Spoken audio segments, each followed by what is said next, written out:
আজকে রাতে খেয়েছিলাম মজাদার পিৎজা। হালালকো থেকে আনা চিকেনের কিমা দিয়ে বানিয়ে নিয়েছিলাম বাসায় মজাদার চিকেন বার্গারের প্যাটি। আসসালামু আলাইকুম everyone, welcome to my new blog. আজকে আমি বানিয়ে নিয়েছিলাম বাসায় বার্গারের প্যাটি সেদিনের চিকেন কিমা দিয়ে।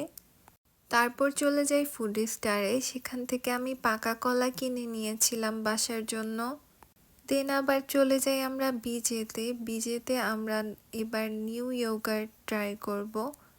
এইটাও ফ্রুট ইয়োগার্ট ঠিকই, তবে এইটার মধ্যে জাস্ট 3টা ফ্লেভার আছে, এটার মধ্যে চেরি ফ্লেভারটা নেই।